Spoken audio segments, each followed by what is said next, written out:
Hey, super entrepreneurs. I hope you had an amazing weekend. I'm here today to bring a new segment to the Super Joe Pardo channel where I go through the daily news related articles and figure out how you can relate that information back to your business, to efforts that you're putting in. So these stories come from all over the world. They come from wide range of business related sites that I check, and I wanted, so I've been working on this for like a month, trying to put all the right pieces in place, the systems in place so that I could do this. And hopefully we'll be doing it 5 days a week. I hope to be joining you Monday through Friday here on the Super Joe Pardo channel live, so that we could talk about these articles and these news stories that, are really, important to digest and pull something out that you can utilize in your business. Because I'm not going to be the news anchor, but what I want to be is the person that can help you get your business to where you want to bring it to. So today I have actually four articles. Normally I would probably shoot for like three. We have one about the Brooklyn Nets landing a $30 million deal per year. We have one about retailers bid farewell to layaway. Layaway came back shortly, not that long ago, and then all of a sudden I guess it's evaporated. I love Disney, so I wanted to talk about theme parks struggling with attendance in 2020 or 2020, and I'm not sure how it's really news, but it was an opportunity to pull a lesson out of that, out of there. And finally, I wanted to end on a positive note. So entrepreneurship during economic uncertainty and the rise of more entrepreneurs coming out of the woodwork to take control of their own destiny. And I always say, owning a business isn't for everyone, but I think that to a certain degree that we can all do the things that we want to do to enable us to have something that drives our passion, as well as something that helps our wallet, right? And helps our future. So it doesn't have to be all in, I got this one idea and I'm going to die on the sword for it. But there is opportunity there. And that's why I wanted to bring up a positive story about that. So first we're going to talk about the Brooklyn Nets and how they landed a deal for $30 million for a jersey deal with brokerage platform Webull. Shout out to Meet Kevin and Graham Stephan for having their pioneering that Webull free stock deal that they so often put out there. And if you don't use Webull, you absolutely should. I don't have an affiliate link down below, but just go check them out. Great trading platform. A little more complicated than Robinhood, to be perfectly honest. But what I wanted to pull out here is like, we don't all have a jersey that we can sell a patch on for $30 million, but there's always an opportunity for extra revenue streams in our business, right? So in this case, the Nets got roughly $30 million per year. The previous high set dollar amount was for a patch was 2017-2018 with the Golden State Warriors. That was at $20 million per season. And so Webull just thinks that it's worth that. They replace Motorola, who was on the Brooklyn Nets apparently jerseys, which had a 1-year deal with the Nets for it doesn't say how much that deal was for, but they said it made up, which cost teams, or the pandemic cost them 40% of their revenue, because they couldn't have fans in the stands. So when you look at let's see, his quote says, when you look at what Webull is doing with democratizing access to the financial markets to a younger generation of investors, that lines up well with our younger fan base. We have very similar DNAs in terms of our customers and cultures of our companies. So the $30 million, or roughly $30 million, it looks like it includes their G League team, which is the Long Island Nets, which I did not know. I actually had to go and look that up on Wikipedia.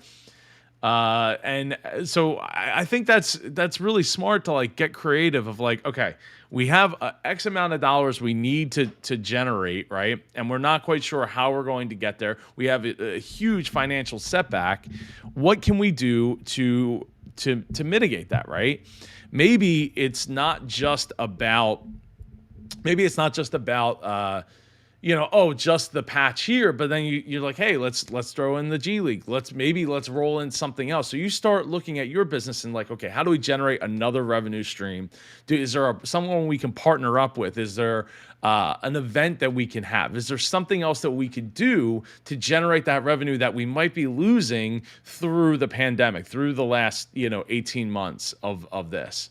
So you look at what the Brooklyn Nets have done. I mean, they, obviously other teams have done this in other countries. Other sports do this a lot. They get the sponsorship. They put the stuff on. What's up, Super Denny Decoy? Good to see you here. So there's opportunity for you to figure out like, what else can I do? What else can I offer? And once I figure out what can I offer, how can I plus that up to make it worth the maximum amount of money? So like I do this with sponsorship decks all the time, partnership decks for my events. It's like, what else can I add that doesn't take away? Like for them, it's going to add a minimal cost to those jerseys to add, like probably like $1 to $2 to add that patch, right? Maybe, something to that effect per jersey. But they're going to get $30 million in ad revenue, or in revenue. Well, technically ad revenue out of it. So I think it's just, I want you to think like, what can I do to add another opportunity for my business? And yeah, so that's what you need to be thinking about when it comes to what can I do to add another level of revenue. So now let's talk about retailers bidding farewell to something that just came. I feel like it was not that long ago that layaway came back around. But retailers bid farewell to layaway as shoppers embrace buy now, pay later options. Now, something I pointed out in I think quite a few of the Shark Tank pitch reaction videos that I've done is at the end of that, or when I go to buy, it seems like more and more have what's that financing option. I keep wanting to say Square, but I know it's not Square. But it's like, hey, you're gonna get it now, and you pay. They're taking care of financing for it, and you pay in six easy payments or 4 easy payments of blah blah blah, and it'll be yours. So this article came out on Saturday. And let's see, in years past, early bird shoppers may have turned to layaway plans to reserve holiday gifts and pay for the purchases over time, but retailers, including Walmart, have scaled back these options. Instead, many retailers have embraced buy now, pay later options offered by companies like, Affirm, that's who it was, Afterpay, and Klarna. RBC Capital Markets estimates that these point-of-sale loans increase retail conversion rates 20 to 30% and lift the average ticket size between 30 to 50%. Well, of course, because people can get now, pay later. So when you, I think that maybe there's something else at play here. It's not just the, I get it now. Here's the thing. I think that the increase to it is maybe a part of the supply chain shortages, right? So to take inventory and put it off to the side for somebody means that you're holding it with the hope that somebody else is going to buy it. But when things are getting tight and everything's getting tough, as far as getting revenue in the door, putting something off to the side and waiting, 3, 4, 5 months, 6 months for people to pay for it is not is not going to get it done, right? That is it's taking up more floor space. We all pay, you got to know everything pays rent. So you're paying that for that square footage that stuff is now taking up. Plus you got to have stuff on the shelf, so if you aren't selling, like if you're taking stuff off the shelf but it's not really sold and you hope that they're coming through and paying all the amount and all of that, I think it makes more sense to let's find other alternatives, right? And that's where things like Affirm, has come into play with so many of those websites, those Shark Tank business websites have been, right? So I really think that it's a good idea that, if you haven't already figured out how to get some kind of financing for your customers, go look at Affirm, go check out their website, go see what they have to offer for that. I think that's a really good opportunity for you to be able to sell and not put something off on layaway. I mean, layaway was more of a Kmart, Walmart, maybe Target kind of thing, but Walmart makes up a huge chunk of the, Walmart and Target alone make up a huge chunk of the retail space. So I think that if on their end, it's like, hey, we're not able to get this stuff anyway. If our customers are having trouble getting it, we have to help them get financing so they can take stuff off our shelves and we can get the money today. We need that money today so we can pay the increased wages, the increased shipping costs on other things, so we stay, keep that supply chain rolling. So think about that for your business. What can you do to get some kind of financing options, maybe backed by a firm or offering it yourself? I don't really like people being the bank, but in some cases, depending on what your operating profit is, depending on the type of business that you are, you might be able to bake that into the price and have that opportunity to offer that payment plan. So let's jump. Let's see. We got comments here from Shelly. Shell's in the house. What is up, Shelly? Great info. What can I add to my business to generate additional revenue? Yes. Let's see. Well, I will answer all questions at the end of the Q&A.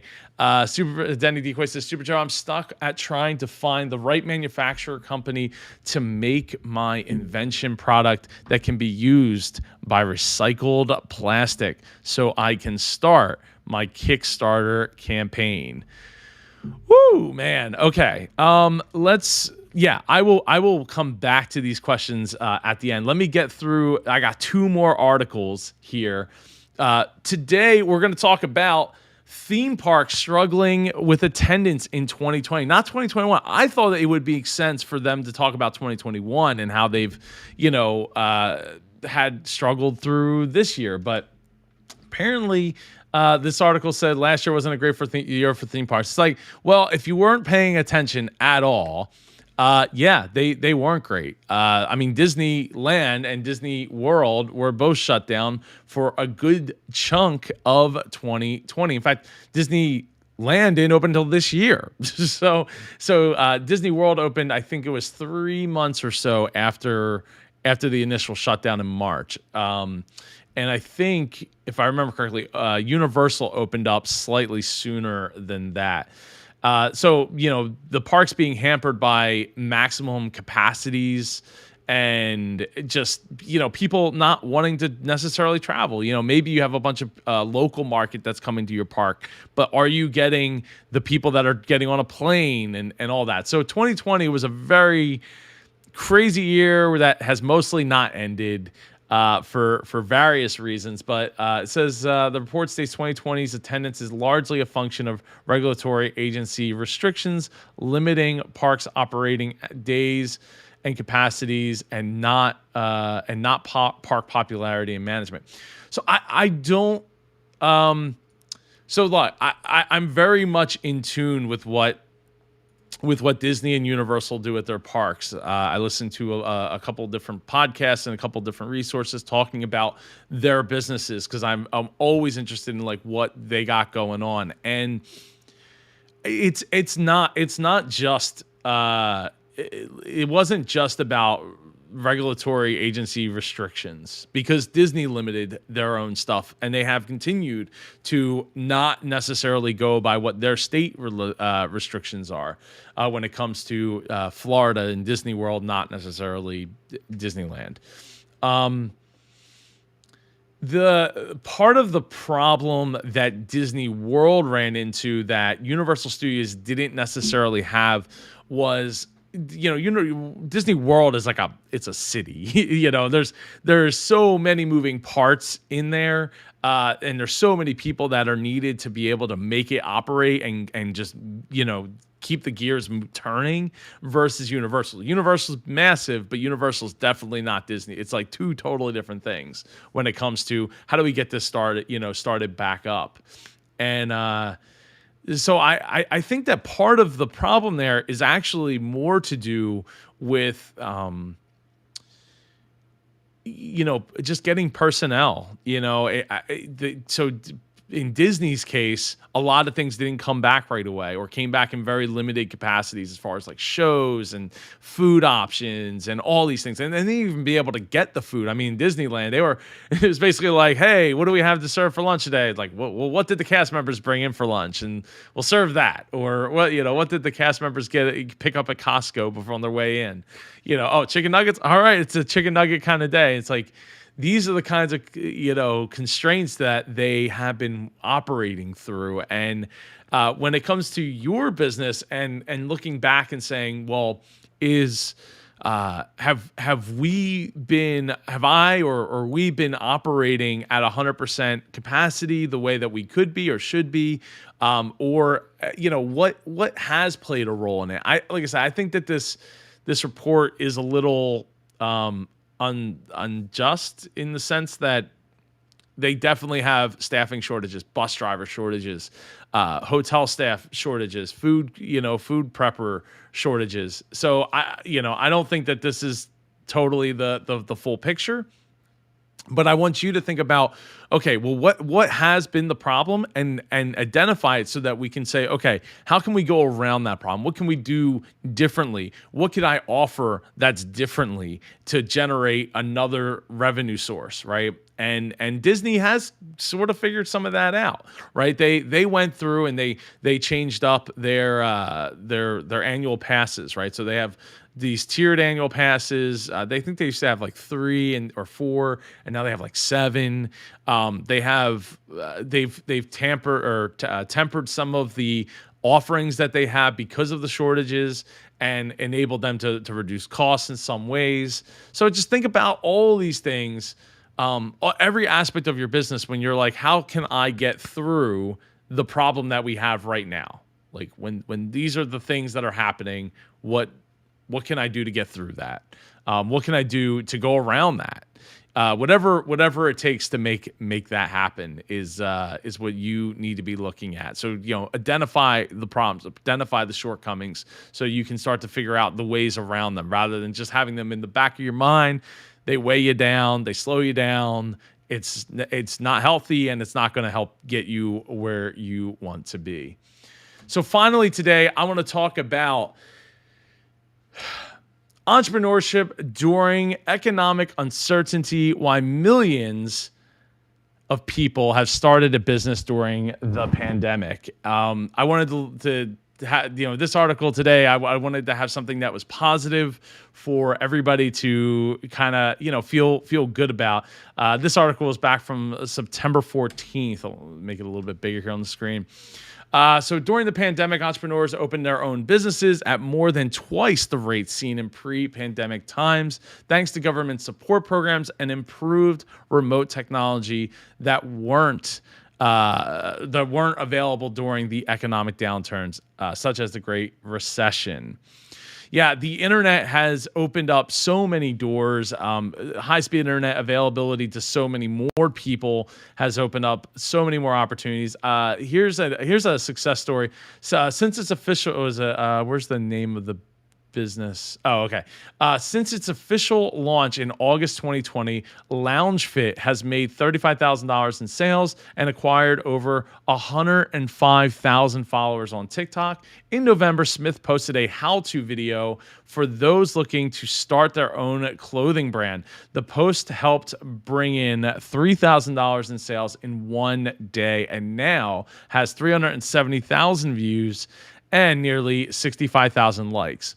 So this is what caught my eye in this article because I wasn't sure if I was going to talk about it or not. I like the style and the colors and stuff that Andre is rocking there, but it was something that I think is important to recognize is that in our business, likes and shares and views don't necessarily equate to huge life-changing numbers, right? So in this case, he did one post and made $3,000 in sales, and it got him 370,000 views, 65,000 likes, which is awesome, right?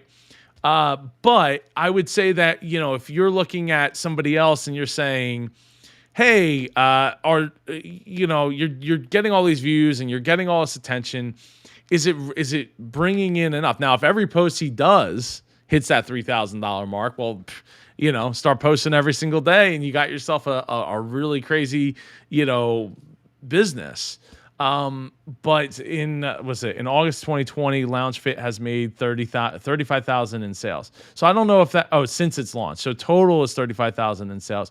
So I think what Andre needs to do there is he needs to go back, look at what made that post go so far, right? It's on TikTok. I mean, it's a lot easier to go on viral on TikTok than it is on almost any other platform because of the nature of how fast, each video is, and you're just moving and moving and moving. But I think when you're just, I want you to put your,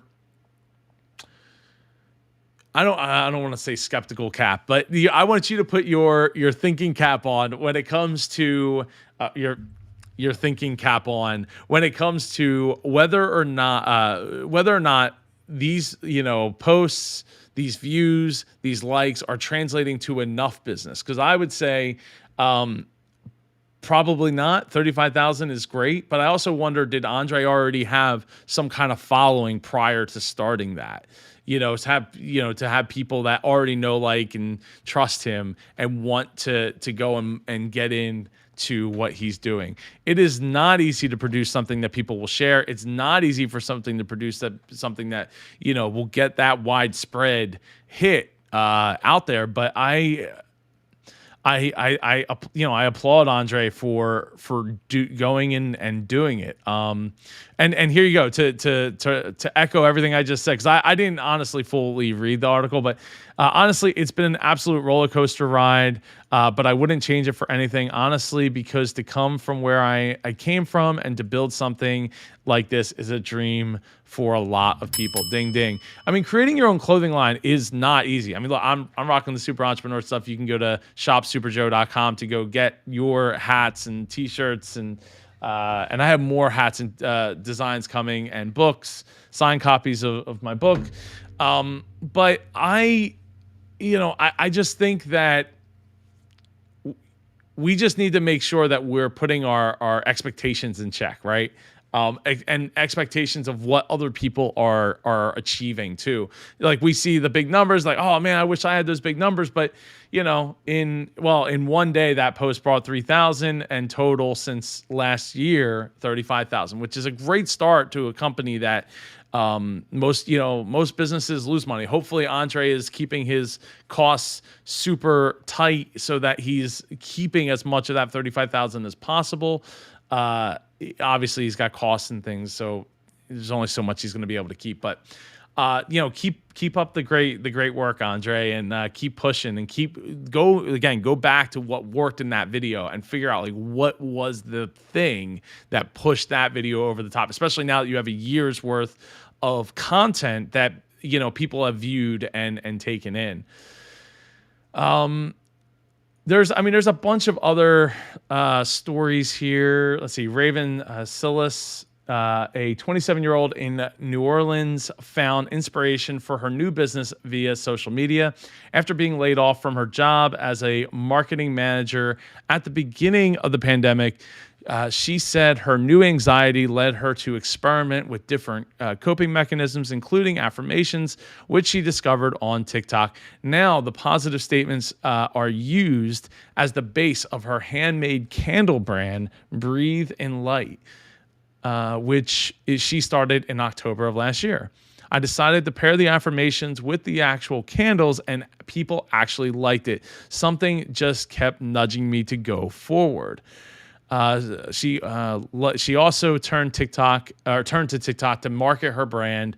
A post from late last year went viral, helped bring in a couple hundred orders within 3 days. Before then, Silas said she only received orders from people that knew her.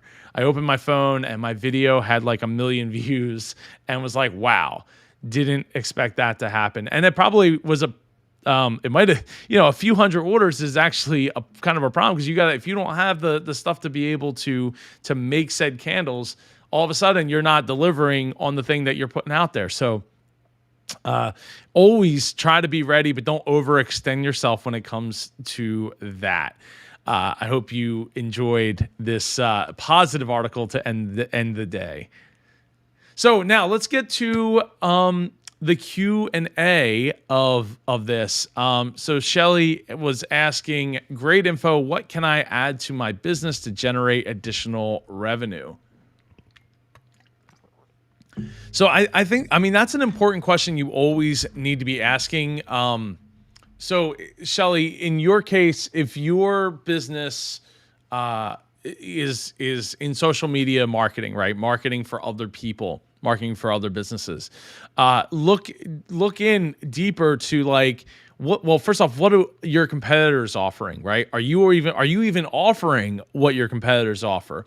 And when you're looking at what your competitors are offering, ask yourself, is this something that I want to be offering? Is this something that I can offer? Is this something I'm trained well enough to offer? Or do I need to hire outside of my expertise to be able to either learn it so I can provide it, or hire to have other people do it for me? So these are things that you want to make sure that you're at least offering what your competitors are. If you haven't gone and identified who your competitors are yet, then you probably should go and do that. Just look in your local area. Start with just your local area. I wouldn't necessarily, depending on your business and who you're trying to target, try to keep it within that area. I wouldn't necessarily go looking too far out. But if you find that, like, hey, I'm offering everything that my competitors in my area that are going after the same potential customers that I am are, then maybe start to look outside, see what people in like across the country are doing, and different markets are doing, what they're offering. And if they're offering the same thing, something else that I would look at doing at that point is where can I niche further in? So if it was, I'm doing social media marketing for small businesses, cool. What are my local competitors offering? Who are they targeting? If they're targeting the exact same people as me, just small business owners, maybe niche in, maybe just go straight for law offices. I'm going to do social media marketing for law offices. And now all of a sudden, like, okay, is there anybody offering that in my area? No? Great. Boom. I'm off to the races. I'm going to go start just picking up the phone and just calling those law offices that need social media marketing, and maybe target some of that. So like do a couple of Google searches, do a couple of Facebook searches, see if they're doing anything with it. See if especially if they had something and it fell off, and they might have that opinion of like, we did it. It didn't work for us. Just because, what they have might be terrible. I mean, I've seen that.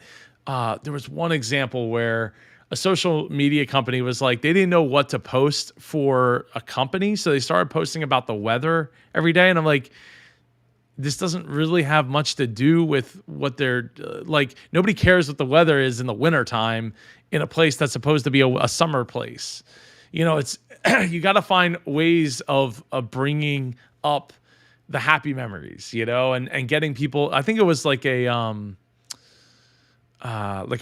real estate rental agency down in a warm location, and it's like you need to get people and well, not a warm location. It's a warm location. Like a shore type of place in the Northeast, right? So it's like get people there when or get people to mentally go there, so they're like, hey, you know what? I need to book right now. This needs to stay top of mind today. So that's what I would look at, Shelly. If I was in that social media business, working with business owners, or just one example of like another way to generate that revenue. Look at what the opportunities are from your competitors, and then maybe outside of your competitors. And if it's just too crowded, then maybe you should get really niche and just go after that underserved opportunity in your market. So Denny Decoy says, Super Joe, I'm stuck with trying to find the right manufacturing company to make my invention product that can be used by recycled plastic so I can start my Kickstarter campaign. Whoo, Denny. Okay, so when you're looking, I guess let's start first. Where are you looking, right? Are you looking just in your country? Are you looking just in your, like literally anywhere? I mean, I'm not familiar with how difficult it is to use recycled plastic versus non-recycled plastic for opportunities or for manufacturing. But what I am familiar with is manufacturing of metal products and things of that nature from my trucking, my trucking background, right? So my truck parts background. If they're obviously working with recycled plastic is probably not that easy. Just a wild guess, considering most products aren't made from recycled plastic. So you really might have a sticky problem on your hand as far as finding who that manufacturer is going to be. I also don't know if there's if this was food. I've been around food processors before, where the problem that they have with anything with peanuts, it pretty much has to shut the line down, clean everything. It's a very intensive process for them to deal with anything that has peanuts in it. So I didn't know if that is part of the problem. Denny, if you could fill me in while I'm speaking here about what other issue or what issue they're having with working with recycled plastic, would be awesome. And he says, yes, only in the USA and Google. Well, that's awesome. Ding ding. I'm all for keeping manufacturing jobs here in the United States as much as possible. I think it's very important that we be able to manufacture things here long term. I get that there's lots of EPA restrictions and cost of goods, cost of people, insurance, and all these things, but I think as we get closer to, an America that realizes that, like, hey, we need to be able to manufacture this stuff too.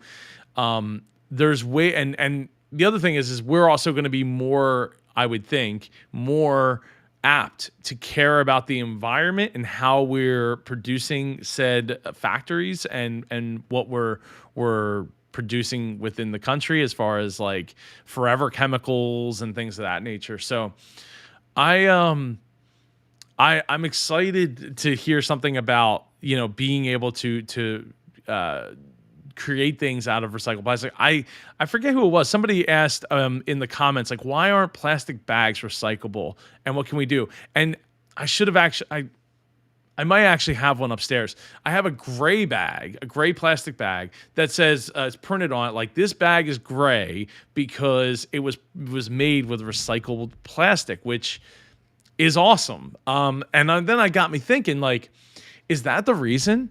Is that all this was about? This recycled bag thing is we can't make things out of recycled bags because it won't be clear or white?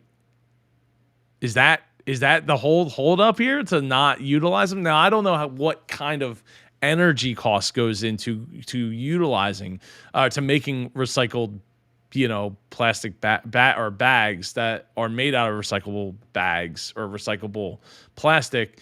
I mean, recycled plastic in general is a whole thing. I mean, I was watching, I think, a Kirkazar video explaining like why we can't just make everything out of plastic or recycled plastic, or why we can't recycle most plastics. Maybe it wasn't Kirkazar, maybe it was a Vice video or something like that. But explaining like, hey, we can't, we just don't have the capability of doing that. And most of the plastics that we make things out of aren't recyclable. So I'm like, well, why aren't we just making everything out of recyclable plastic or recycled plastic? It seems like it should be an easy thing to fix, but I'm guessing that it must not be, because we probably would have did it already. So, so Danny, getting back to you, the questions that you need to ask. Let's see. Oh, here we go. Denny's trying to find the company to find the company to product. It is a headache. I don't know who to start with.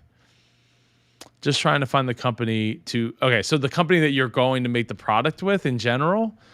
I think that, so you've been Googling it. I'm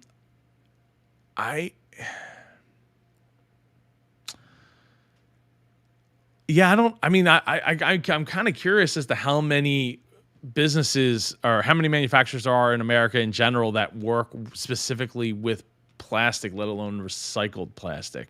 So I'm really not sure. But what I would do is I would put together some questions that you have for those manufacturers that kind of check those boxes, so you could get to your answer. Oh, a company to produce it is a headache. Okay. To find the company to produce it is a headache. I don't know who to start with. Yeah, I would, like I said, I would start with by putting some questions together, and then going to as many of those websites that you can find that offer this kind of stuff, and see if you can send some emails out. Put some feelers out and just see, like, is that something that they do, right? So I know that when I get stuck with something that I'm not super certain about it or this or that, I end up having to go and create a checklist. I was going to pick up my book. Yeah, I go and create a checklist of the things that need to be done so that I know what I have to check off my list. And that is, it just makes it so much easier, right? Because you're just looking at the steps. Like, what do I have to do next? What do I have to do? I also use Trello, Trello.com, Trello.com. And just, it breaks those things down. You can put in like templates, create that template email and just start sending out those emails. And then if you're not, the ones you maybe not hear back from, pick up the phone, give them a call, right? Pick the phone up, give them a call. See what they got going on. See if it's something that they even are able to take on.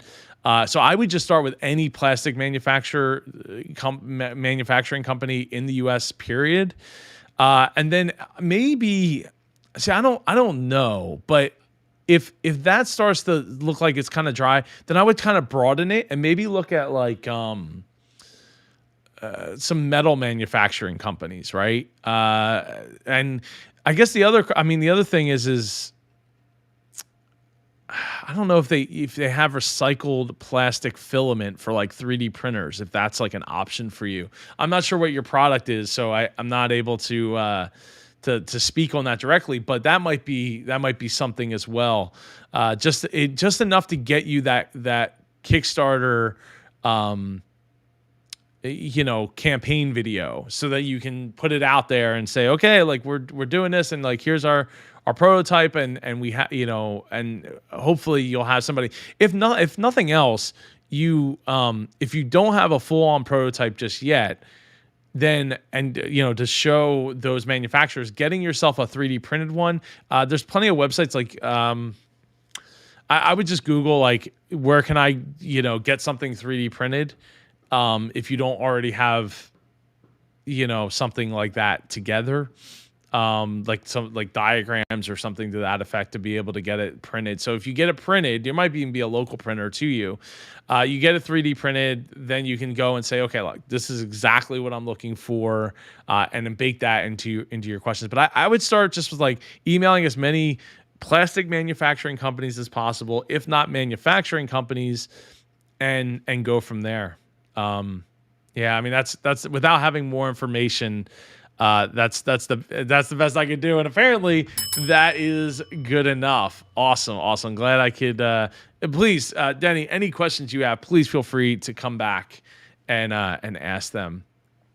As always, I appreciate all of you. I appreciate you watching. I'm looking forward to doing this. Hopefully 5 days a week. Fingers crossed.